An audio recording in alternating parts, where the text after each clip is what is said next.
Well, good morning, everybody, and of course, welcome to New Era TT Radio. If you're joining us for the very first time this morning, we are so happy to have you. It's time for exploring Buddhist concepts, and this is where we are joined by Cassie Senghor. He is our moderator inside of this session. And Cassie, good morning to you. How are you?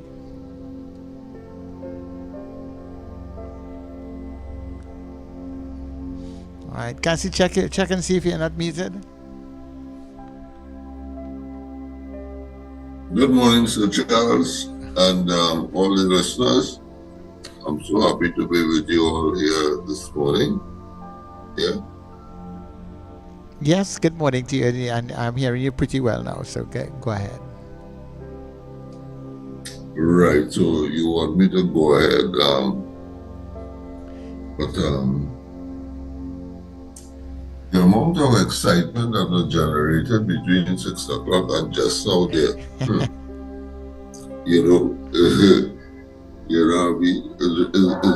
good in one sense to have a little 30 to 45 minutes where we could sort of like cool down, because the number of things that items, issues, challenges, opinions that are passed through the mind between 6 a.m. and 11 a.m. just a while, I could truly say that mind boggling,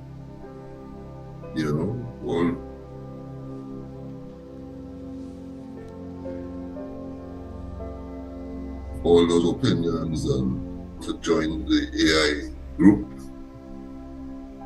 It's just your mind internet connection is unstable. I hope it doesn't drop. Anyway, the AI issue, the Venezuelan issue, the regular day-to-day politics issue, about situations with the blind. So many different things have passed through the mind this morning here. I don't know if how many people recognize. There was even a little bit of talk, I think you said it, Sir Charles, in your moderation, in your motivation this morning, a little bit about change. I didn't hear it. Your total motivation speech, but I think I know.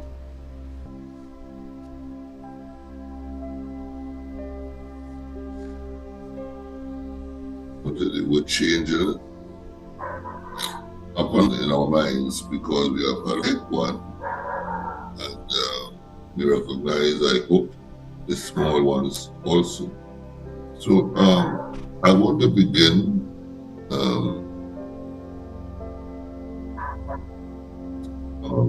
I would usually begin with the breathing,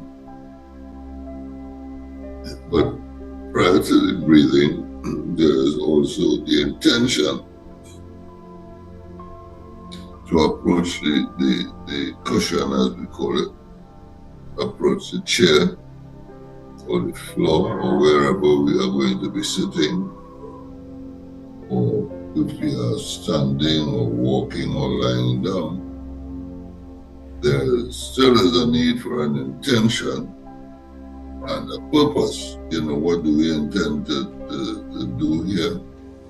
What is the purpose? Why am I here? Why did I tune in to this program? Or why overall do I want to go and sit down for a few moments to meditate or contemplate or reflect? Some people say, why you want to do that? That kind of thing. When there's so much other things, like what was discussed between 6 and 11. So many other things that occupy my mind that seem more relevant, more important, and more earthy, more things that I'm more inclined to be curious about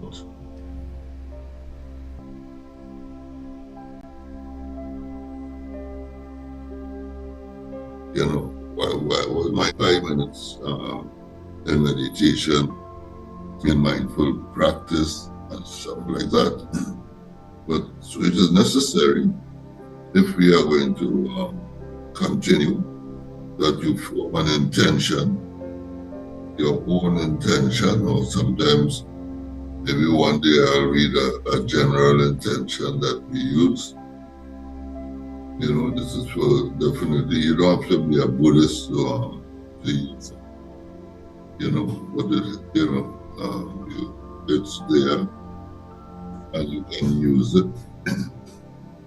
And then, of course, there's the question of, after setting an intention, there's the question of posture, especially when we are doing the breathing exercise. And the breathing exercise, I really don't like calling it that, because it's really a meditation exercise using the breath. But if it helps, let us refer to it as a breathing exercise. A number of friends of mine who we talk on and chat commented on the program last week, and they have told me that the word most used is good. A good program, and they felt good about it and kind of congratulated me and so on. But really and truly, I lay no big claim to it. It is years of practice and experience which I am trying to convey.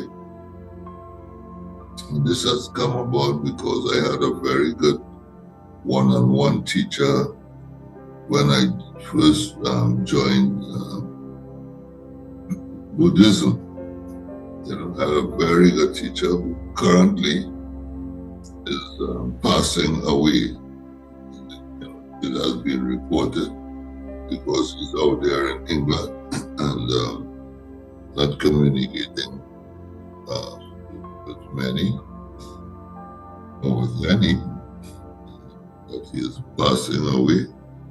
And his teacher, who we interviewed here last year, was it? Yeah.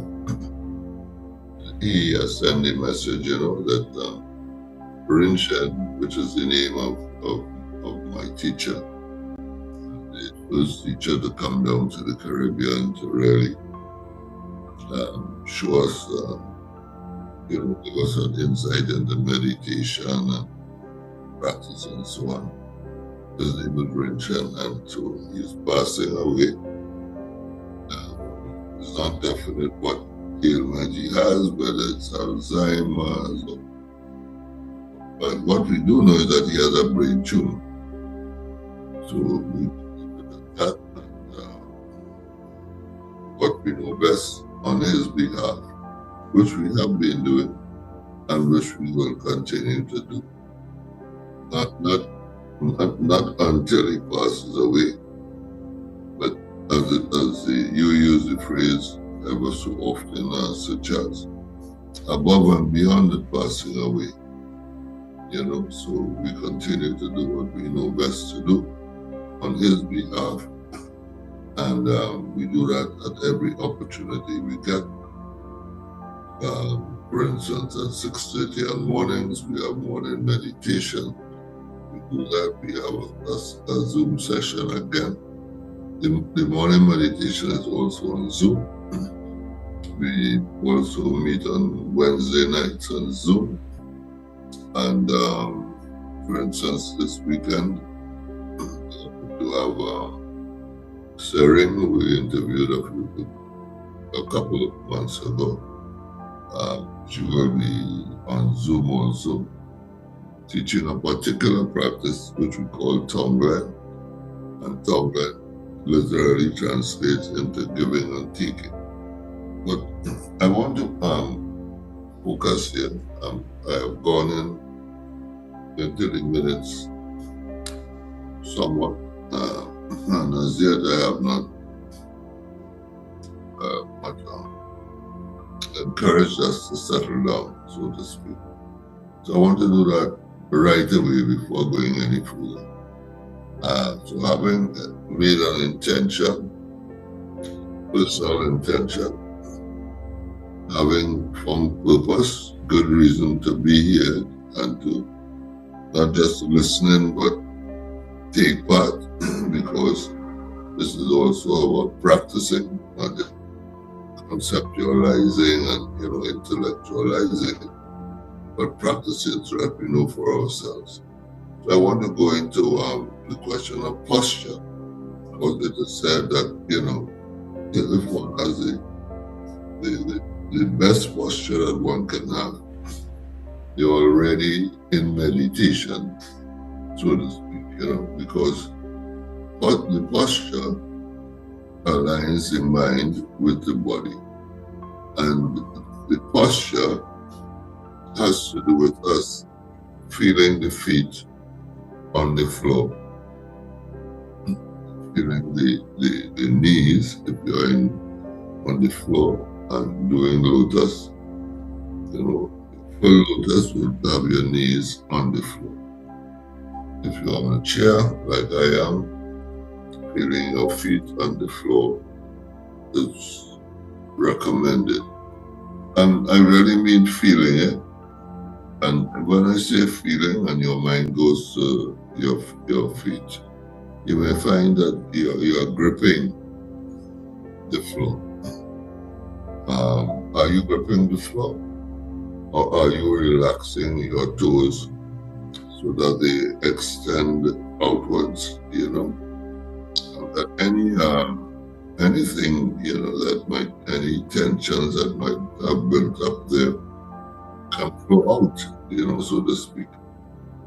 So it's important as part of posture that we feel our feet on the ground, allow the toes, each and every one, to relax, so that you can feel the tension flowing out, as it were, from the toes, the balls behind the big toe there. You can also relax that, relax the soles of your feet, the sides of your feet, the top of your feet. That whole foot area there, one can relax, bring your mind towards it, and allow it to relax. Higher up, one can relax the knees. If there is any tension there, sometimes it's a joint. I should say they are joints, the 2 feet. And sometimes there is tension there. You may find that there's a kind of a tightening up then, and then you can come up a little further to the thighs, and you might find that there's again more tension, sort of a gripping, like so the back of the thigh, the sides, the top. One can bring the mind to relaxing that too. Simply observing and allowing the tensions in all these areas to lessen, to make our posture the best posture that we can for meditative purposes. Then as we come higher up, there is the belly area, just below the navel there also, right around the waistline and below there. And sometimes there's a lot of tension because the trunk is from there downwards, the trunk of the tree, so to speak. And below the trunk, that is the roots. And with all the roots there, letting it grow. So that is also very important, that we attend to the trachea. Try to relax that area around there, you know. And how we can do that, one of the ways, we feel the buttocks on the chair, and we allow ourselves to feel the weight of our body on the chair. So much so that you can also imagine the chair that you are sitting on sinking, or your body sinking into the floor, or the chairs sinking into the floor, your body sinking into the chair. And so you relax yourself, you know, relieve the tensions, because that's where we're going throughout. We want to be as relaxed as possible for the purpose of meditating. Not too relaxed so that we fall asleep or become drowsy, or, you know, go in the other direction, which is what we don't want. We don't want the mind to be straight. We want to be alert.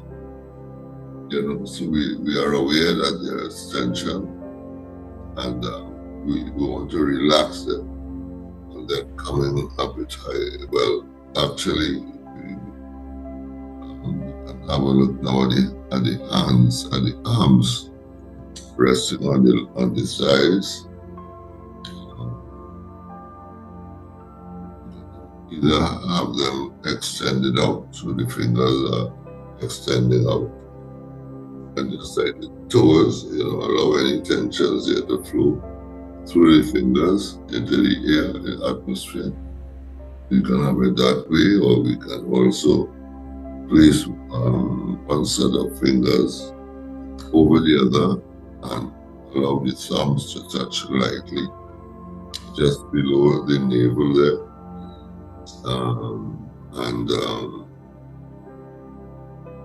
Just have them resting there, you know. You're not trying to grip anything or force anything there. So all this forms part of posture, you know. So from toe right up to the waist there, and now we are dealing with the hands and the arms. At the top of the arms, you have the shoulders. And then in the middle, we have the elbows. So at the top there, we can allow the shoulders to drop, as it were. Some of us walk around or move around with plenty tension on the shoulders, carrying burdens that, you know, the past that we mightn't even be aware of. And we might not even be aware that we have tension in the shoulders.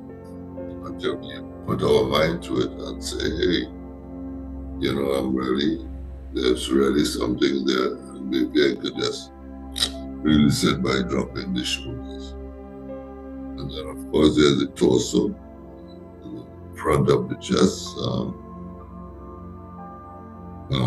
where we can have a look and, you know, begin to sit upright, as it were, and the back also. And we pull ourselves up to the extent where we might even feel the curve of the spine, at the bottom of the spine, I should say. You can feel that curve right there, you know.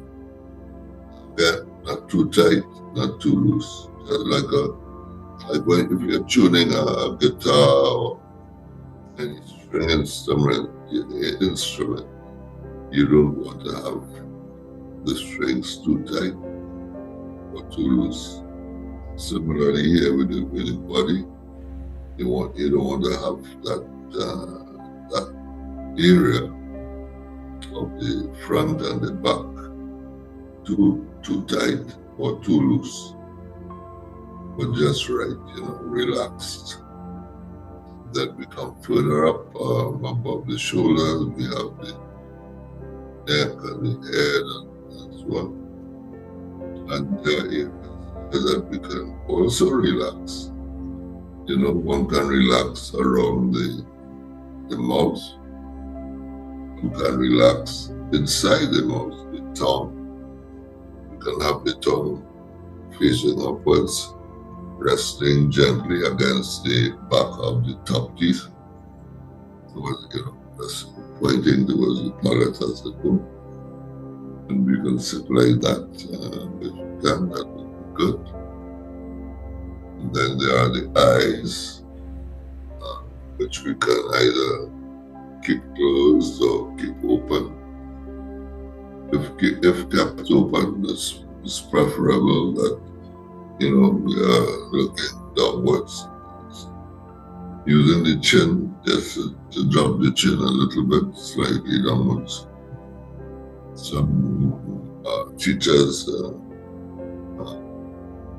encourage that we look at a 45, 46 degree angle, where, the eyes are half closed there. Take our time, because throughout the meditation, surely the eyes will be one sign of us straying. Surely when the thumbs become separate, or we find ourselves with the thumbs jamming, we can know that, tension has returned, as it were, so that we are straying away. And then, the head itself, which is heavy, you want to feel like as if it's being pulled up, extended towards the heavens, and kept still, because in this way, we are helping the mind to align with the body. And this is where the question of posture is very necessary, because, as I've stated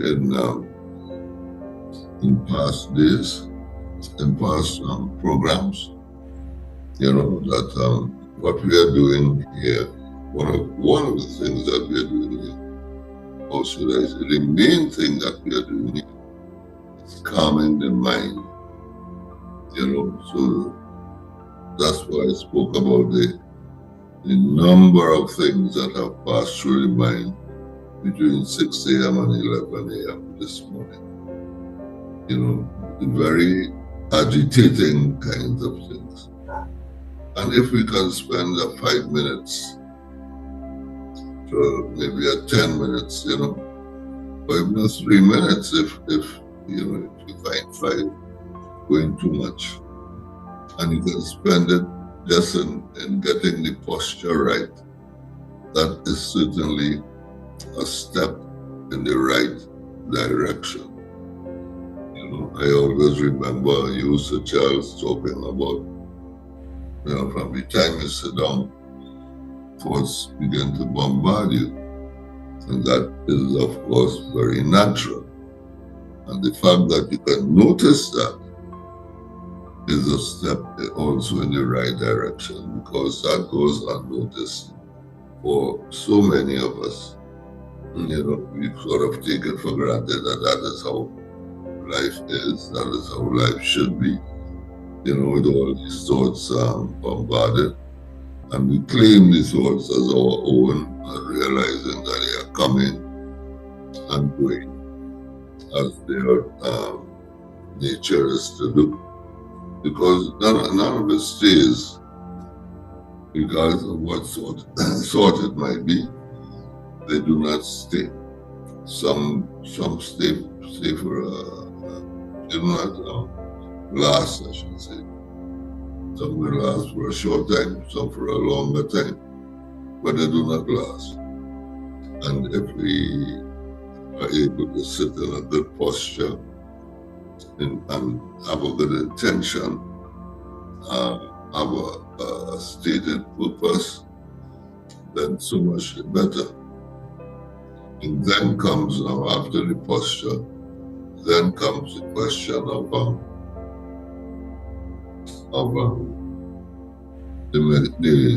the meditation itself. So here we are seated in this posture. What do we do with it? And what we do as beginners, if we are beginning, even if we are not beginning, what we do is count the breath or follow the breath. Why the breath? Because the breath is always in the present moment. And we do not want to be, going back into the past and going forward into the future, because that will not help us to stabilize and to calm the mind.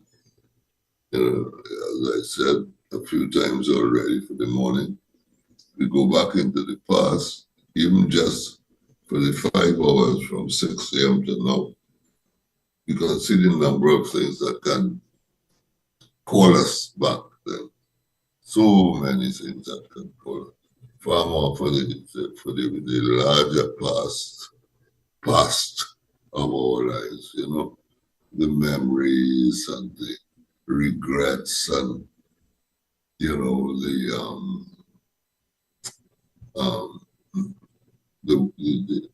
changes that I think Hotep was talking about, the changes you go through from birth to being aged, and some of us feel it, some of us do not feel it, and we just go with that. Now 18, enjoying life. I'm now 28, I'm now 38, 48, 58. Let's take it right up to old age, we are 78, and that's it. And we have not, up to this moment, used a significant amount or enough of our time in trying to calm the mind, in trying to settle the mind down, in trying to bring an alignment between body and mind, so that we can, give ourselves some choice, some freedom to choose our next action, freedom to choose how we respond in social circumstances, freedom to decide on what course we should go on, whether we are going to be doing AI courses if we are in retirement, or if we are going to learn how to chop mango or sell, you such as I've been urging just a while ago, that in retirement we don't just sit back and do nothing. So decisions are to be made, choices arise, and therefore what is best. I myself was thinking, well, I'm not too much into I do use my phone for more than just taking and receiving calls. Because as I tell some friends of mine, I'm not going to purchase a phone for $1,500 just for that purpose. And then too, I'm curious, so I have learned to do lots of things on my phone. And then I have a laptop which I'm using here. So all of that comes, but in my case, all of that is enhanced by meditation, because meditation provides me with that space and to choose. And it is also a way, I have found it to be a way in which time itself can become irrelevant, and in the sense that You don't always have to be watching the clock, and not just because you're retired, but because the truth of the matter is that time is relative, it's relative. And you in your space, as it were, the bell, the church bell means something, is a time to do something. The alarm bell means something, it's time to do another thing. This time has reached, and therefore you have to do that. It's this date, this time, and therefore you have to do that. Of course, you have responsibilities and have to do this, that, and the other, But mark my word, meditation itself gives you that freedom so that you're not as constrained by time and space as you think you are all the time. If I could put it like that. You're not constrained by time to particular spaces or a particular set of things to do in a set time.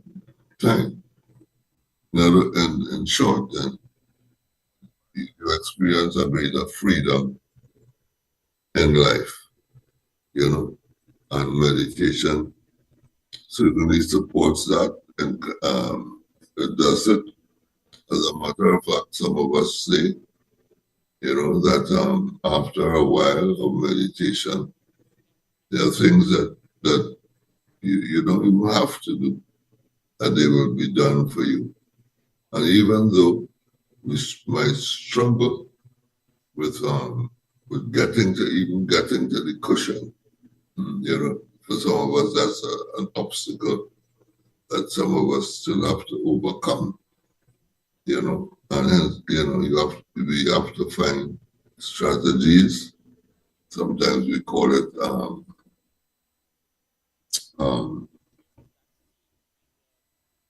the term will come to mind in a little while. Skillful means. We have to find skillful means to even approach the cushion. Because as we all know, it's not every morning that we want to just simply open our eyes and roll out of the bed. Many times we want to stay there or get up for a little while, do this and that, and get back in. That is how things are for some of us. But meditation, I think it was mentioned again too this morning. No, it was yesterday morning. With Steve Williams there. When you get up and you do this, and you find yourself moving around, even though you wanted to go back to bed, you don't, because one thing leads to another, and you just keep moving and moving until such time as it's time to go to bed, because it's that time of night, and therefore you want to go to bed. So the underlying point being made is that the meditation itself helps us to appreciate space and time and how we use it and our responsibilities therein. And it is not my intention, and I don't think any of us in the Buddhist group, we don't have any intention to convert anybody into Buddhism, to ask anybody to believe what we espouse. As a matter of fact, we encourage people to ask questions, disagree. As in everything else, the Buddha encourages, that we do not take things for granted, that we do not just follow blindly, because we have something called the intellect, we have intelligence, and that too must be used, it must be used because it is a faculty that helps us. If I could be a bit facetious, a bit mundane, as it were, is a faculty that helps us to cross the road safely. You know, you want to look up and down and make sure that there's nothing coming that would box you, and therefore, you use the intellect. And Kingsley was talking about reading and watching YouTube, and that what he chooses to read and to look at, that he uses his intellect to come up with um, opinions and certain views and so many matters. And he did pose the question as to whether what you are listening to, watching on YouTube, what you are reading, what does it come up? What do you come up with? So he's comparing then his views and the way what he uses to help him to form his opinions with those of us, with us, with the rest of us, and he too has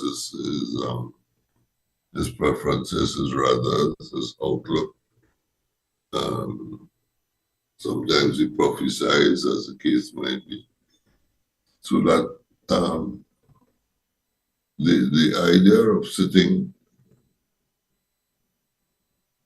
to calm the mind helps in all of these areas, helps us with the mind calmed down. There is so much more that can happen, and so much more that can happen with more clarity. It's not just that less things happen and that we can rock back and allow other stuff to do things for us, as if it's not AI then, but things come up. We can, using our senses, all 6 of them. We use them in a manner that is beneficial to ourselves and to others. And we like for instance, for this, it's already 11:42. I didn't even realize that I'd gone this far. But anyway, I wanted to say a little bit about the change, because during the course of a day, we change into so many things. And one of the areas where we can look at how changes are is what we call the 6 realms, which I can go into at some future time. But I'll just name them today. What we call the hell realm. You can guess what that is from the name. And there's the animal realm. The hungry ghost realm. And then there's the animal realm. Then there's the human realm. And then there's the demigod realm. And then the godly realm. So these realms are, we can be in any one of them at any time of the day. But that is a topic for another time. So for today, I think I'll leave it there. I hope that the matter of sitting in good posture, we weren't even able to say, well, let us breathe in and out. But that's all right. We have that, breathing in, I know I'm breathing in. Breathing out, I know I'm breathing out. So after you sit in your good posture, you can begin to do that for a few minutes. And then when you come out of it, have a good look at how you feel at the end of it. And if you notice anything different, well, that is good, but you should, and so much the better. So, Sir Charles, I have rambled on. It's now exactly 11:45, and I believe this is where our program ends for this Thursday. I want to thank you and our listeners for tuning in, and I look forward to being with you all again next Thursday. I hope what has happened here today is of benefit to us all, and that not only to the listeners, but also to the friends and family of listeners. Thank you.